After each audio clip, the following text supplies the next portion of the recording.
بالعالمین والصلاة والسلام علی سید الانبیاء والمرسلین وعلی آلہ واصحابہ وارواحہ وذریتہ اجمعین، اما بعد فاعوذ باللہ من الشیطان الرجیم، بسم اللہ الرحمن الرحیم، ان اللہ وملائکتہ یصلون علی النبی یا ایھا الذین آمنوا صلوا علیہ وسلموا تسلیما،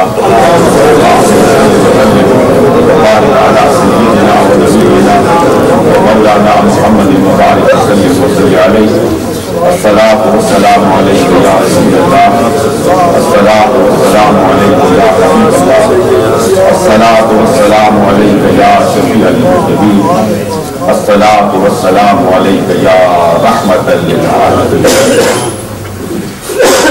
حضرات علماء کرام، ناخوانان اعظام، انتہائی قابل قدر غلامان مصطفیٰ صلی اللہ علیہ وسلم، یہ اسے پاک کی تقریب ہے۔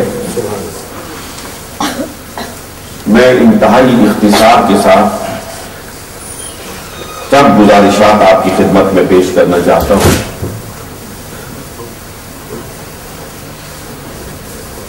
ہمارا دین فوکس کرتا ہے، اس کی ساری عبادات ہوں، دیگر ریاضتیں ہوں، اعمال ہوں، ان کا مقصود اور مطلوب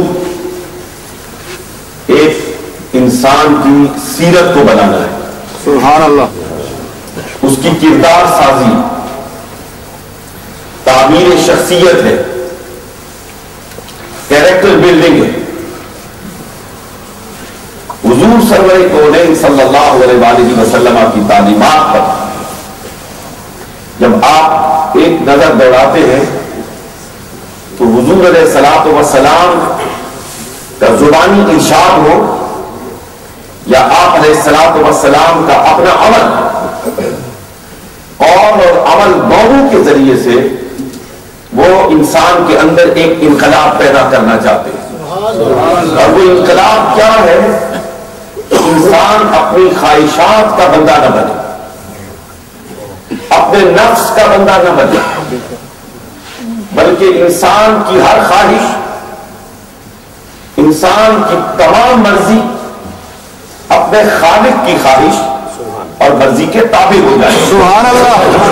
جب انسان کی اپنی خواہش اور اپنی مرضی اپنے خالق و مالک کی تابع ہو جاتی ہے تو پھر یقین کیجئے وہی انسان صوفی کے لقب سے ملقب کیا جاتا ہے، وہی انسان ولی کہلاتا ہے، اور پھر اسی سے آگے بڑھ کر کوئی غوث بنتا ہے، کوئی قطب بنتا ہے، کوئی ابدال بنتا ہے، پھر اس کو وہ مقام اور مرتبہ حاصل ہو جاتا ہے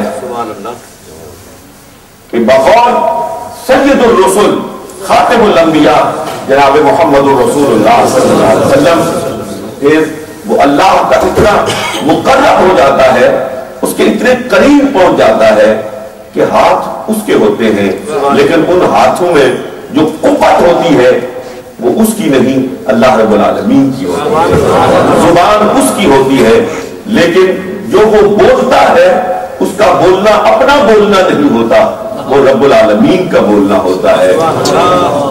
چلتا ہے وہ، لیکن اس کے چلنے میں جو قوت ہے وہ اس کی اپنی نہیں ہوتی ہے، وہ اللہ رب العالمین کی ہو جاتی ہے۔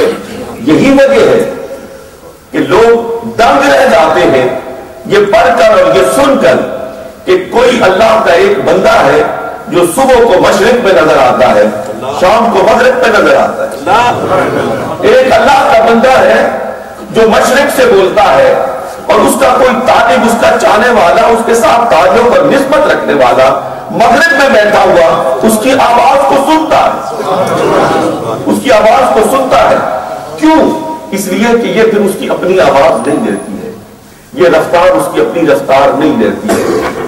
تذکرے کی کتابوں میں ایک واقعہ لکھا ہے کہ حضرت خواجہ بہاؤالدین نقشبندی رحمت اللہ تعالی علیہ کی ایک مریدہ خاص دہلی میں قیام پذیر تھی. کچھ اوباش لوگ، غلط کردار کے لوگ اسے کسی ہیلے بہانے سے کسی مکان کی تیسری منزل پہ لے گئے اور دست درازی کرنا چاہتے.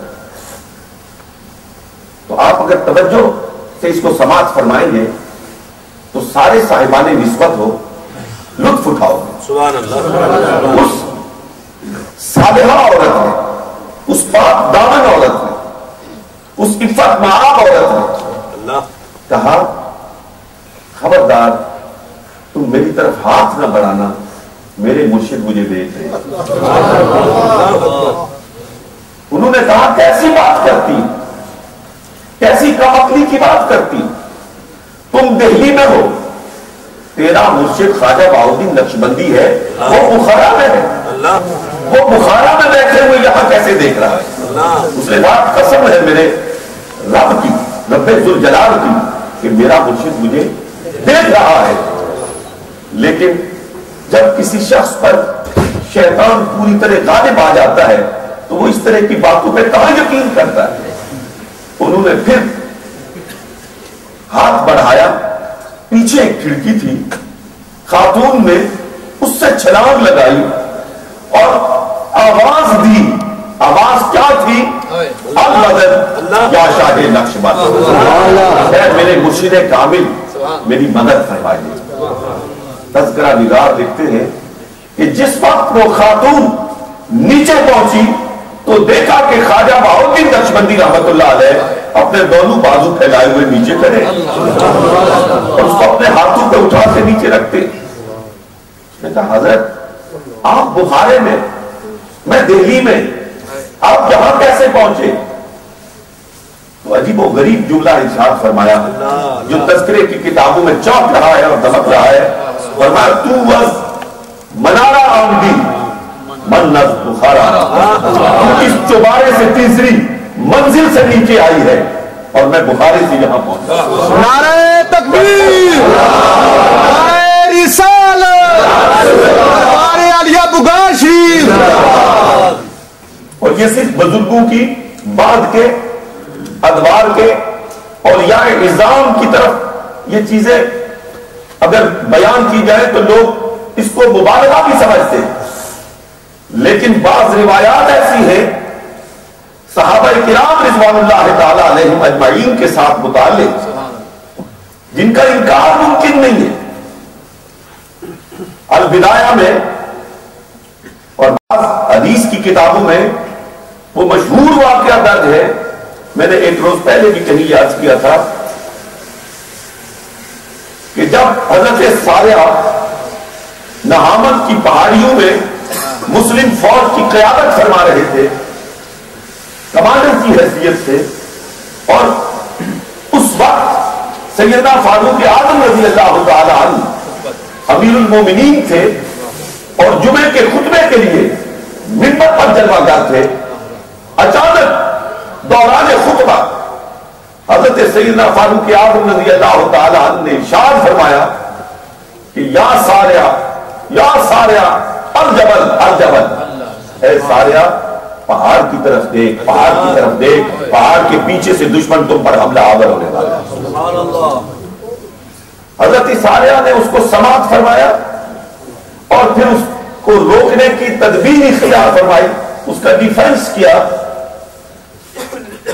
حضرات محترم، یہ ہزاروں میل کی مسافت سے حضرت عمر نے دیکھا اور ساریہ نے سنا، لیکن ایک بات جس پہ موترز کی زبان کھلتی ہے کہ یہ کیا واقعہ ہے کہ حضور سیدنا فاروق اعظم صحابی رسول ہے، لیکن جو خطبہ سن رہے تھے وہ بھی سارے صحابہ کرام تھے، اور وہاں پہ حضرت ساریہ بھی صحابی تھے اور باقی جو ان کی فوج تھی وہ بھی ساری صحابہ پر مشتمل تھی.